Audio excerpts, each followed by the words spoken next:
En su comentario de este sábado, la doctora Edmé Domínguez Reyes, profesora en Relaciones Internacionales y Género en la Universidad de Gotemburgo, analiza el intercambio de sanciones entre China y la Unión Europea que ponen en riesgo la ratificación del acuerdo de inversiones alcanzado por ambas partes en diciembre pasado. El bloque europeo decidió imponer sanciones al gigante asiático por la violación a los derechos humanos en la región de Xinjiang. El gobierno chino, por su parte, no tardó en reaccionar con una medida similar contra varios funcionarios y académicos europeos. En uno de mis primeros comentarios este año, en enero, hablé sobre el acuerdo sobre inversiones que la Unión Europea y China, para sorpresa de muchos, acaban de firmar. El CAI, por sus siglas en inglés, se vio como un logro considerable después de 7 años y 35 rondas de negociaciones. Un logro sobre todo para la canciller alemana y el gobierno francés, ya que aseguraba la entrada en igualdad de condiciones de las automotrices europeas al mercado chino. El acuerdo favorecería a la industria europea en general, y aunque casi todos los países europeos ya contaban con acuerdos similares a nivel bilateral, se consideraba que este acuerdo favorecía definitivamente los intereses económicos. La única nube que ensombrecía este logro era la posible reacción del entrante gobierno norteamericano, que ya buscaba aliarse con Europa en un frente de resistencia a la amenaza china. Sin embargo, la luna de miel no duró mucho.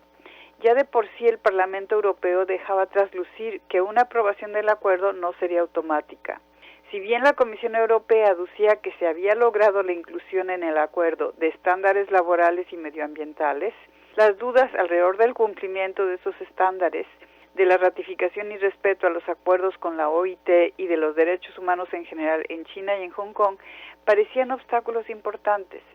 Así las cosas, de enero a marzo se incrementan las denuncias y críticas hacia lo que ya se calificaba como genocidio en Xinjiang, con campos de reeducación y trabajo forzado en industrias y agroindustrias con productos o materias primas destinadas a la exportación. Empresas europeas como las tiendas de ropa H&M aseguraron que no seguirían comprando algodón de China porque al parecer este proviene de Xinjiang, lo mismo que muchos componentes de las celdas solares que se usan en casi toda Europa. Se da además la consolidación definitiva del control de Beijing sobre las protestas y el gobierno de Hong Kong. La Unión Europea se siente pues forzada a imponer sanciones a China de la misma forma que lo hizo con Rusia a raíz del atentado y después encarcelamiento de Navalny.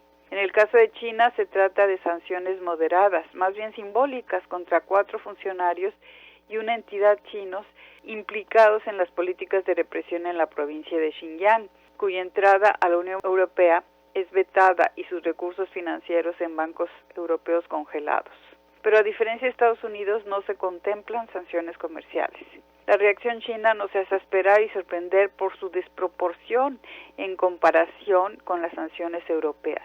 China sanciona a 10 ciudadanos europeos, 5 miembros del Parlamento Europeo, 3 miembros de parlamentos nacionales, a 2 académicos especialistas en asuntos chinos, además de 2 comités de la Unión Europea, el Comité de Política y Seguridad, y que incluye a 27 embajadores de los países miembros y el Subcomité de Derechos Humanos del Parlamento Europeo.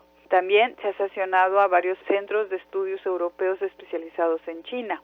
Las sanciones a individuos incluyen también a sus familias que no pueden entrar o tener negocios en ese país. ¿Qué quiere decir esto? Que a China no le importa la ratificación del Tratado de Inversiones recién firmado. Como comentábamos en enero, aunque para China las ganancias económicas no parecen grandes, sí se consideraba el acuerdo un éxito, con el objetivo de dividir el frente europeo del norteamericano.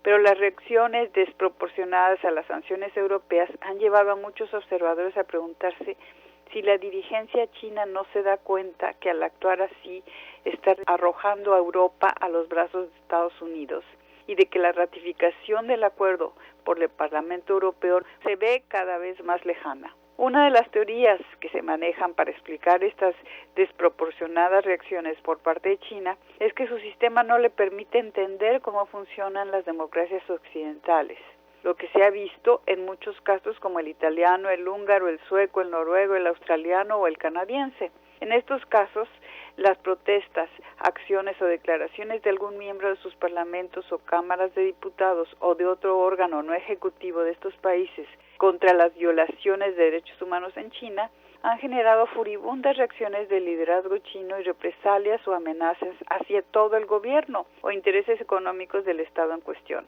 Los líderes chinos no se dan cuenta que los parlamentarios, aparato judicial o comités no gubernamentales, como los comités de los premios Nobel o de otro tipo de premios de los diferentes países, no están sujetos a una autoridad central que les pueda dar órdenes de qué decir, qué hacer o qué países visitar, como en el caso de Taiwán. Lo mismo sucede a nivel europeo. Al parecer, Beijing no se da cuenta que la Comisión Europea o el Comisionado de Comercio no puede ordenar al Parlamento Europeo ratificar el acuerdo. Es muy posible que China no entienda el funcionamiento de estas democracias occidentales, pero creo que sí ha entendido que la Unión Europea está sumamente interesada en profundizar su relación económica con China y en apoyar a las empresas europeas. China ha observado cómo en muchas ocasiones los dirigentes europeos se han hecho de la vista gorda cuando sus propias empresas han violado derechos humanos o se ha seguido adelante la cooperación económica e incluso política con regímenes a los que el respeto por los derechos humanos los tiene muy sin cuidado, caso Turquía, Egipto o Marruecos, para no ir muy lejos. De ahí la irritación china por las sanciones, aunque sean simbólicas, por lo que ellos llaman fake news respecto a la situación en Xinjiang o en Hong Kong. Y en cierta forma tienen razón, la Unión Europea ostenta enormes inconsistencias o dobles estándares que reflejan intereses contradictorios, económicos contra solidaridad humana. Y no son los únicos. ¿Qué gobierno en el mundo puede presumir de una consistencia total? Hoy por hoy no conozco ninguno. Para Radio Educación desde Suecia les habló Edmé Domínguez Reyes.